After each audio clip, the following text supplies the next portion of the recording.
Hello student, नमस्कार। This is C K sir from K commerce academy, the destination where success begin. Student, आपका स्वागत है आज के सेशन में। आज हम क्या करने वाले हैं? तो बच्चों, हम करने वाले हैं पोस्टमार्टम। पोस्टमार्टम बोले तो क्या एग्जैक्टली तो बच्चों, जिससे हम बोल सकते हैं पेपर एनालिसिस। स्टूडेंट्स, अगर आप सावित्रीबाई फुले पुणे यूनिवर्सिटी के फर्स्ट ईयर बीकॉम के सेकेंड सेमेस्टर के स्टूडेंट हो तो ये वीडियो आपके लिए बना हुआ है। तो डेफिनेटली एंड तक देखिएगा। 10-12-15 मिनट में हम पूरा पेपर डिस्कस कर लेंगे फटाफट से, क्या थे करेक्ट आंसर, सो दैट आपको भी एक आइडिया आ जाएगा कि एग्जैक्टली आपको एग्जाम में कितने मार्क्स मिल सकते हैं। Right, so let's move. तो स्टूडेंट्स, क्वेश्चन पेपर आपके सामने है। जो 7 अप्रैल 2026 को जो पेपर हुआ था वो पेपर आपके सामने है। मतलब अभी कुछ एक आधे घंटे पहले पेपर कंप्लीट हुआ और आपके सामने ये वीडियो प्रकट किया है।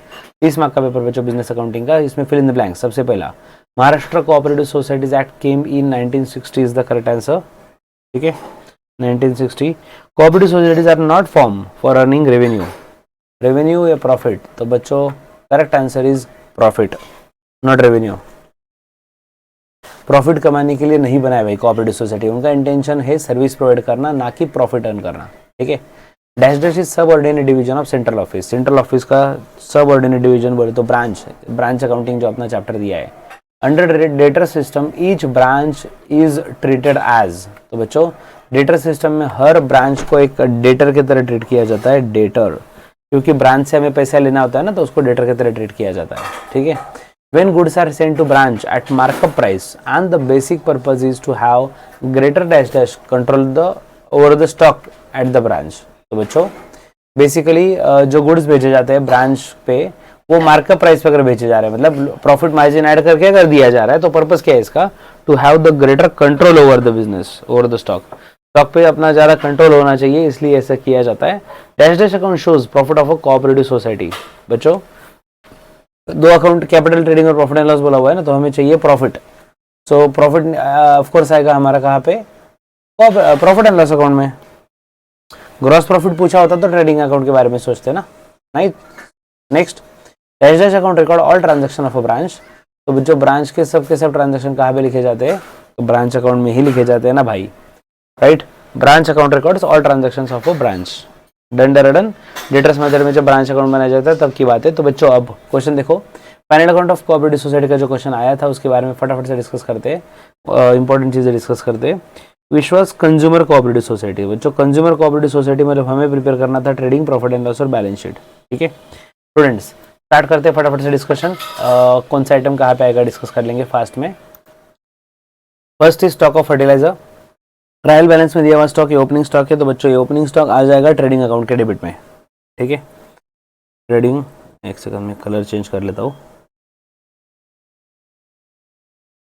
ट्रेडिंग के डेबिट में आ जाएगा, ओपनिंग स्टॉक है। Next, share capital, of course liability. तो बैलेंस शीट में लायबिलिटी में पहला ही आइटम शेयर कैपिटल है, वहाँ पे लिख देंगे। Next, deposit from members. बच्चों याद रखो, क्रेडिट वाला आइटम इनकम नहीं तो लायबिलिटी होता है। ठीक है ना, और डेबिट वाला एक्सपेंस नहीं तो एसेट। पहले डेबिट का डिस्कस कर लेते हैं। चलो, डेबिट वाला आइटम, ठीक है ना। यस, डेबिट में देखो। नेक्स्ट क्या है? Stationery charges. स्टेशनरी चार्जेस अपना एक्सपेंस है, प्रॉफिट एंड लॉस के डेबिट में गए। 9-10 नंबर पे जो भी दिया प्रिंटिंग एंड स्टेशनरी उसमें आ जाएगा। Next is investment. बच्चों इन्वेस्टमेंट अपना एसेट है, तो बैलेंस शीट के एसेट साइड में गए। 2 नंबर का आइटम जो दिया है इन्वेस्टमेंट्स, उसमें आ जाएगा दोनों भी। Next, stationery purchased. बच्चों स्टेशनरी अगर हम परचेस कर रहे हैं तो अपने लिए ऑफकोर्स एक्सपेंस की बात है, तो इसलिए प्रॉफिट एंड लॉस के डेबिट में आ जाएगा, प्रिंटिंग एंड स्टेशनरी में लिख देंगे। ठीक है। Next, loan to members. तो बच्चों हमने मेंबर्स को लोन दिया है।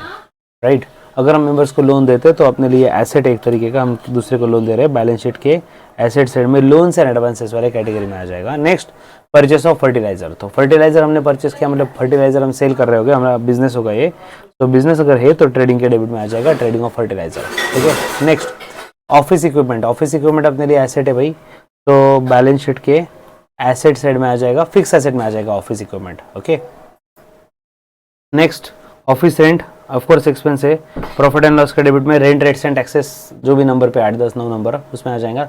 सैलरी एक्सपेंस है भाई, प्रॉफिट एंड लॉस के डेबिट में। आई थिंक 3rd नंबर पे salary paid, salary and allowances paid to employees. Next, travelling expenses. बच्चों नाम ही है travelling expense, profit and loss के डेबिट में। आई थिंक 6 नंबर पे होगा ये, जो भी है ट्रैवलिंग एक्सपेंस स्टाफ वहाँ पे आ जाएगा। Carriage inward. कैरेज इनवर्ड मतलब कैरेज बोले तो ट्रांसपोर्टेशन का खर्चा है, और इनवर्ड मतलब परचेस करते टाइम लगा। जब परचेस से रिलेटेड खर्चा होता है तो वो डायरेक्ट एक्सपेंस से ट्रेडिंग अकाउंट के डेबिट में आ जाएगा। Next, same in the case of freight also, freight जो है वो भी ट्रेडिंग अकाउंट के डेबिट में आ जाएगा। इंटरेस्ट पेड, बच्चों इंटरेस्ट अगर पे कर रहे हो तो अपने लिए एक्सपेंस तो है, लेकिन ये इनडायरेक्ट एक्सपेंस होता है। अगर इनडायरेक्ट एक्सपेंस है तो प्रॉफिट एंड लॉस के डेबिट में आ जाएगा। प्रॉफिट एंड लॉस के डेबिट में अगर गए तो पहला आइटम देखा हमने, इंटरेस्ट पेड पहला ही दिया है, उसमें लिख लेंगे। Next, cash in hand, cash at bank, तो कैश इन हैंड और कैश एट बैंक दोनों भी बैलेंस शीट के एसेट में आ जाएगा। और ऑफकोर्स पहला आइटम जो दिया है कैश एंड बैंक, यही आइटम है एसेट साइड में, उसमें दोनों आ जाएंगे। सन्डी डेटर्स, कस्टमर से पैसा लेना है तो बैलेंस शीट के एसेट में, और एसेट साइड में डेटर्स नाम का सेपरेट आइटम है, उसमें अमाउंट लिख देंगे। डन, ये हो गई डेबिट साइड की बात। तो डेबिट साइड में आप देख सकते हो जितने आइटम है, आप देखो डेबिट नहीं तो एसेट ही लिखा है मैंने, डेबिट नहीं तो एसेट, राइट। दूसरा अब क्रेडिट का आइटम, क्रेडिट वाले इनकम जितने भी आइटम, एक तो लाइबिलिटी नहीं तो इनकम में आ जाएगा, ठीक है। तो शेयर कैपिटल लाइबिलिटी में आ जाएगा first. Next, deposit for members, member से डिपॉजिट लिया है बच्चों, ये भी बैलेंस शीट के लाइबिलिटी में डिपॉजिट्स नाम से जो आइटम है, आई थिंक 5th नंबर पे, उसमें आ जाएगा 1,80,000। नेक्स्ट, हाँ, लोन फ्रॉम बैंक अनसिक्योर्ड, अगर उन्होंने क्लियर दे दिया अनसिक्योर्ड तो बैलेंस शीट के लाइबिलिटी में आएगा, लेकिन अनसिक्योर्ड वाले कैटेगरी में। कुछ नहीं देते तो हम एज्यूम कर लेते सिक्योर्ड है। Next, interest earn on loan, तो बच्चों इंटरेस्ट हमने अर्न किया, कमा रहे हो तो ऑफकोर्स इनकम की बात है, प्रॉफिट एंड लॉस के क्रेडिट में पहला ही आइटम इंटरेस्ट दिया है, वहां पे आ जाएगा। Next, sales of fertiliser, fertiliser का हम बिजनेस कर रहे हैं, फर्टिलाइजर अगर हमने सेल किया तो ट्रेडिंग अकाउंट के क्रेडिट में आ जाएगा। गुड्स सेल्स कर रहे हैं ना, तो ट्रेडिंग के क्रेडिट में। Next, profit for the year 23-24, बच्चों पिछले साल का प्रॉफिट दिया हुआ है, अगर ये प्रीवियस ईयर का प्रॉफिट है तो ये बैलेंस शीट में लाइबिलिटी साइड में जो लास्ट आइटम होता है ना प्रॉफिट एंड लॉस, उसमें ये ओपनिंग बैलेंस आ जाएगा 2 लाख रुपए का, ठीक है। Next, reserve fund, reserve fund की अगर हम बात करें तो बैलेंस शीट में लाइबिलिटी साइड में 2 नंबर का जो पार्ट है reserve funds and other funds, right, तो उसमें आ जाएगा। तो बच्चों ये हो गया पोस्टिंग। इसके बाद एडजस्टमेंट की अगर हम बात करें तो सबसे पहले दिया है क्लोजिंग स्टॉक ऑफ फर्टिलाइजर। बच्चों अगर क्लोजिंग स्टॉक दिया है तो इसके 2 इफेक्ट आ जाएंगे, एक तो ट्रेडिंग के क्रेडिट में और दूसरा बैलेंस शीट के एसेट साइड में, ठीक है। Next, office rent payable, office rent payable है तो पहली बात तो एक्सपेंस है, प्रॉफिट एंड लॉस के डेबिट में रेंट रेट्स एंड टैक्सेस जो है उसमें ऐड कर देंगे। पे नहीं किया तो क्या हुआ, खर्चा इसी साल का ऐड कर देंगे, लेकिन पे करना बाकी है। अगर किसी को भी पे करना बाकी हो तो अपनी लाइबिलिटी होती है बैलेंस शीट के साइड में, लाइबिलिटी साइड में करंट लाइबिलिटीज में आ जाएगा ये ऑफिस रेंट पेएबल, ठीक है। Next, office equipment are to be depreciated, depreciation charge करना है बच्चों। डेप्रिसिएशन मतलब एसेट की वैल्यू हो रही है कम, प्रॉफिट एंड लॉस के डेबिट में आता है डेप्रिसिएशन, और एसेट की वैल्यू जब रिड्यूस होती है तो बैलेंस शीट के एसेट में से रिड्यूस करेंगे, ठीक है, लेस कर देंगे क्योंकि वैल्यू कम हो रही है, फिक्स एसेट में से लेस करेंगे। Next, create a reserve for bad and doubtful डेब्ट, बच्चों रिजर्व फॉर डाउटफुल डेब्ट मतलब पैसा डूब रहा है, तो अगर पैसा डूब रहा है तो बैलेंस शीट के एसेट में डेटर्स में से लेस कर देंगे, ठीक है। और क्योंकि पैसा डूब रहा है तो ऑफकोर्स नुकसान की बात है, प्रॉफिट एंड लॉस के डेबिट में गए तो वहाँ पे 9-10 नंबर जो भी आइटम है उसमें दिया है क्लियरली बैड डेब्ट्स वाला आइटम, ठीक है, उसमें आ जाएगा। Audit fees are to be paid, audit fees pending है भाई, प्रॉफिट एंड लॉस के डेबिट में जहाँ पे ऑडिट फीस वाला आइटम होता है ना वहाँ पे लिख देंगे 4000। अभी नॉर्मली ऐड करते हैं आउटस्टैंडिंग, लेकिन कुछ दिए ही नहीं, ऑडिट फीस तो 0 ही है इन शॉर्ट, पहले का कुछ नहीं तो पूरा का पूरा आउटस्टैंडिंग रहेगा, ये 4000 आ जाएगा वहाँ पे। और बैलेंस शीट के लाइबिलिटी में भी करंट लाइबिलिटीज में आ जाएगा, पे करना बाकी है। डायरेक्टर ने डिविडेंड डिक्लेयर किया भाई 8% on paid up capital on 1 अप्रैल 2024, तो बच्चों जो शेयर कैपिटल है, पेड अप शेयर कैपिटल कितना है वो 1,50,000 रुपया, राइट, इसका 8% निकालेंगे, ये आ जाएगा डिविडेंड। और डिविडेंड अगर है तो ऑफकोर्स प्रॉफिट का पार्ट डिस्ट्रीब्यूट किया जाता है, तो इसलिए प्रॉफिट एंड लॉस के मतलब एसेट साइड में बेसिकली, सॉरी बैलेंस शीट में लाइबिलिटी साइड में प्रॉफिट एंड लॉस का जो बैलेंस दिया जाएगा उसमें से लेस करेंगे, लास्ट आइटम होता है प्रॉफिट एंड लॉस, उसमें से लेस करेंगे, ठीक है। और दूसरी चीज क्योंकि डिविडेंड पे करना बाकी है तो अनपेड बैलेंस शीट में लाइबिलिटी में ही अनपेड डिविडेंड में लिख लेंगे, अनपेड डिविडेंड, ठीक है। तो स्टूडेंट ये हो गया everything about cooperative society, final account of consumer cooperative society. Now last question जो डिस्कस करना है वो है ब्रांच अकाउंटिंग। बच्चों ब्रांच अकाउंटिंग का बहुत ही ज्यादा सिंपल क्वेश्चन पूछा था, ये सिंपल बन गया क्यों? सबसे पहले रीजन सिंपल बनने का ये है कि जो गुड्स सप्लाई किए गए हेड ऑफिस के द्वारा वो ब्रांच को दिए एट कॉस्ट, कॉस्ट पे दिया मतलब लोडिंग कैलकुलेट करने का मैटर खत्म हो गया, डायरेक्ट खत्म हो गया, 4 बार लोडिंग आता है, 4 एडजस्टमेंट तो वहीं पे खत्म हो गए, राइट। उसके बाद जो भी कैश आएगा हेड ऑफिस को देंगे, खर्चा सब कोई ब्रांच करेगा, हेड ऑफिस करेगा, ठीक है।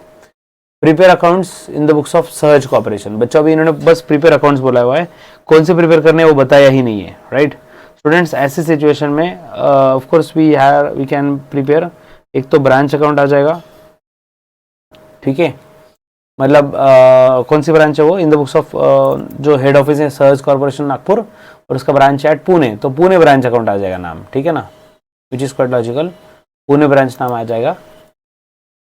नेक्स्ट उसके बाद एक डेटर्स अकाउंट बना सकते हो, ब्रांच डेटर्स अकाउंट, एक तो ब्रांच अकाउंट खुद ही बनेगा, राइट, फिर आ जाएगा ब्रांच डेटर्स अकाउंट, फिर ठीक है इससे रिलेटेड भी कुछ नहीं दिख रहा है,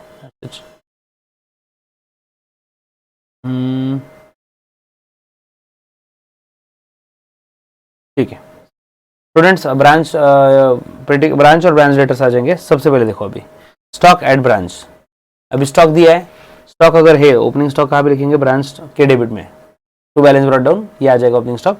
ब्रांच डेटर्स ये भी ओपनिंग बैलेंस यही पे डेबिट में आ जाएगा और डेटर्स में भी आ जाएगा बाय द वे, ठीक है।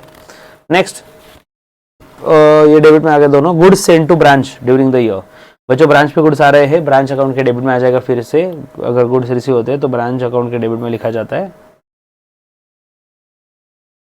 Next cash sales at branch, अगर कैश सेल करना है ब्रांच पे, कैश सेल किया है तो ब्रांच के क्रेडिट में आ जाएगा बाय कैश सेल, ठीक है। क्रेडिट सेल किया है तो भाई कहाँ पे लिखेंगे, नहीं क्रेडिट सेल्स हम ब्रांच में नहीं लिखेंगे, सिर्फ डेटर्स के डेबिट में आ जाएगा क्रेडिट सेल्स, वहां पे ऊपर नहीं आएगा, ठीक है ना, सिर्फ डेटर्स के डेबिट में, done. Next return from customer, customer से गुड्स रिटर्न आए, ये भी डेटर्स में लिखेंगे भाई, रिटर्न आए तो क्रेडिट में लिखेंगे, ये अपने अपने की बात है, बस डेटर्स में ही लिखना है, बाकी कहीं पे नहीं। कलेक्टिंग फ्रॉम डेटर्स, इतना पैसा कलेक्ट हुआ है बच्चों, कलेक्ट हुआ तो ऑफकोर्स डेटर्स कम हो जाएंगे, डेटर्स के क्रेडिट में, लेकिन ब्रांच के भी क्रेडिट में, क्योंकि ये पैसा हम हेड ऑफिस को तुरंत भेज देंगे। तो कैश सेल से जो पैसा आया वो और कस्टमर से जो कलेक्ट हुआ वो पूरा का पूरा पैसा ब्रांच पे हेड ऑफिस पे भेज दिया जाएगा। नेक्स्ट इज डिस्काउंट अलाउड और बैड डेट्स रिटर्न ऑफ, बच्चों डिस्काउंट हो या बैड डेट्स दोनों भी केस में डेटर्स कम हो जाएंगे, तो डेटर्स के क्रेडिट में आ जाएगा डिस्काउंट और बैड डेट्स, ठीक है। Next cheque send by head office for expenses, बच्चों एक्सपेंसेस के लिए हेड ऑफिस से पैसा आ रहा है, अगर खर्चा है तो लिखेंगे डेबिट में, और क्योंकि हेड ऑफिस से पैसा आ रहा है तो टू बैंक, ठीक है, और अंडरलाइन करके बैंक अंडरलाइन करके सैलरी रेंट पेटी एक्सपेंस इसमें सब आ जाएगा, सैलरी रेंट पेटी एक्सपेंस जो दिया है आ जाएगा, राइट। और लास्ट में दिया है 31 मार्च का stock, that is closing stock, तो क्लोजिंग स्टॉक है तो ब्रांच के क्रेडिट में आ जाएगा closing stock 18,000 rupees. Loading bidding का कोई मैटर है नहीं, तो भाई कैलकुलेशंस करेंगे, जो भी डिफरेंस आ जाएगा हम नाम लिख देंगे branch profit and loss account, ठीक है स्टूडेंट्स। लास्ट 2-3 मिनट्स देखो अभी क्या दिया है, डिविडेंड इक्वलाइजेशन फंड। तो बच्चों हमने आपको ऑलरेडी जो क्वेश्चन बैंक बता के रखा था उसमें कुछ क्वेश्चन दिए थे, तो उसमें से आए क्या नहीं, शॉर्ट नोट्स में देख लो लास्ट वाला डिविडेंड इक्वलाइजेशन फंड, ठीक है, दिख गया dividend equalisation fund, done. Next day book of cooperative society, और ये हमारे क्वेश्चन बैंक में नहीं था, ठीक है, ये वाला क्वेश्चन बैंक के बाहर से आया। नीड फॉर ब्रांच अकाउंटिंग, तो नीड फॉर ब्रांच अकाउंटिंग, तो ब्रांच अकाउंटिंग में जैसे गए पहला ही क्वेश्चन आप देख लो, need for branch accounting as it is आपको हमारे क्वेश्चन पेपर लीक में से दिख रहा है, ठीक है। और invoice price and loaded price देखा गया था, क्वेश्चन हमने कवर नहीं किया, लेकिन ये कंसेप्ट तो आपको सिखाया ही था बच्चों कि जब हम कॉस्ट प्राइस में लोडिंग ऐड करते हैं तो लोडेड प्राइस होता है और वो कैसे निकाला जाता है, तो ये हमने डिस्कस किया था, तो इस पे से आप लॉजिक पे से आप लिख सकते थे, ठीक है। तो बच्चों आई होप आपको डेफिनेटली बेनिफिट हुआ होगा हमारे सेशन से, आगे भी हम आपके लिए सेशन लाते रहेंगे। बस एनर्जी देने के लिए फटाफट से चैनल को सब्सक्राइब करके बेल आइकन पे क्लिक कर दो, सो दैट हर वीडियो का अपडेट आपको मिले। जल्दी मिलते हैं नेक्स्ट वीडियो में, तब तक के लिए आप learning with K sir, take care, bye bye.